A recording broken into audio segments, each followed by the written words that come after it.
If you think that being a Stoic is all about studying ancient texts, sitting around and contemplating life, then this episode is for you. Today we'll talk about one of the most famous Stoics, not because he wrote books or developed some new ideas, but because of his incredible life. He was the ultimate Renaissance man who lived through the fall of an empire, survived multiple civil wars and assassinations, and managed to make it to old age with a reputation of integrity and wisdom. If you want to be a resilient and wise person like him, stick around. Helvidius Priscus was born in 30 AD into a wealthy Roman family from Bithynia.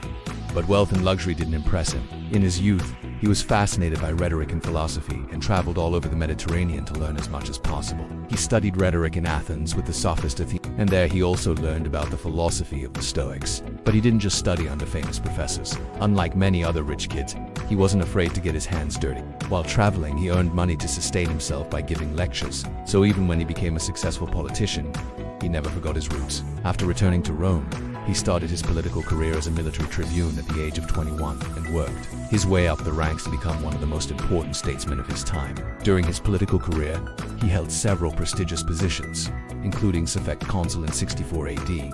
That means he was part of the elite governing body of the Roman Empire. But if you think that made him arrogant and detached from ordinary people, you'd be wrong. He remained humble throughout his life and was always ready to help others. One time he was appointed to govern the province of Asia, but he refused to accept any salary for the position and instead donated his entire income to public works in the province. During his life, he witnessed the assassination of 4 emperors, Nero, Galba, Otho, and Vitellius, and survived 2 civil wars. Let's take a closer look at how he experienced these turbulent times. Under the rule of Emperor Nero, Helvidius Priscus served as suffect consul and gained a reputation as an honest and incorruptible official. His honesty made him unpopular with some influential people, though, and they spread rumors about him to get rid of him. So after only 3 months in office, he was transferred to the province of Bithynia and Pontus as governor. The news of his departure reached Rome, where Nero heard it and ordered him to come back. People expected Nero to punish him severely for not accepting bribes, but the emperor surprised them all. Instead of punishing him, Nero promoted him to the position of commander of the Praetorian Guard, the elite military unit responsible for the emperor's personal security.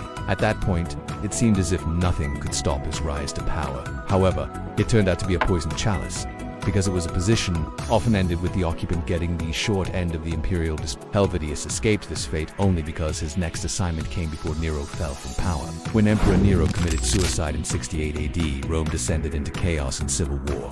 The year 69 AD became known as the year of the 4 emperors, since 4 men held the title: Nero, Galba, Otho, and Vitellius. In this climate of instability and violence, Helvidius Priscus found himself in a difficult position. Initially, he sided with Marcus Salvius, who seized power after a short struggle against Galba.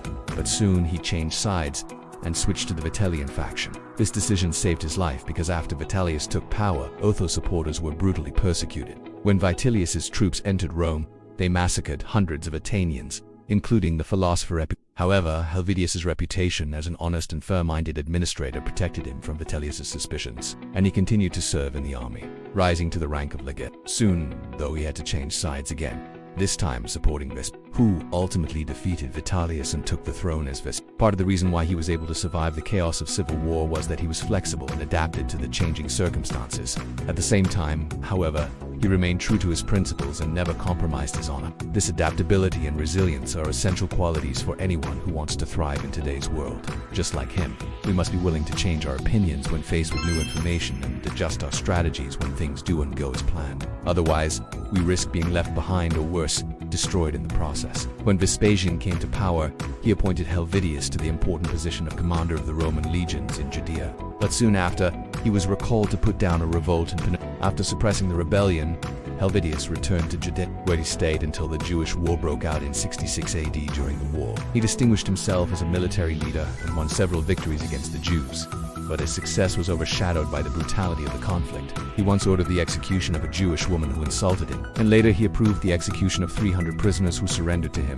These actions demonstrate the harsh realities of ancient warfare and the difficult decisions that military leaders had to make. Even though he was successful in battle, the war took a heavy toll on him. He longed for a peaceful life and dreamed of retiring to his farm. Finally, in 73 AD, he was given the governorship of the newly conquered province of Africa. He spent his final years there, managing the province's affairs and writing philosophical treatises. It seems that the horrors of war made him realize the importance of peace and tranquility, and he dedicated the last chapter of his life to the journey. He died in 101 AD at the age of 71, having lived through the reigns of 5 emperors. Throughout his long life, He witnessed both the best and worst of humanity, from the extravagance and decadence of the Julio-Claudian dynasty to the brutality and violence of the year of the Four Emperors. But through it all, he remained steadfast in his commitment to virtue, wisdom, and justice. His story is a testament to the power of human resilience and the importance of staying true to one's principles no matter what the circumstances may be. But Helvidius was more than just a soldier and politician. He was also a philosopher and author who wrote several treatises on Stoic philosophy.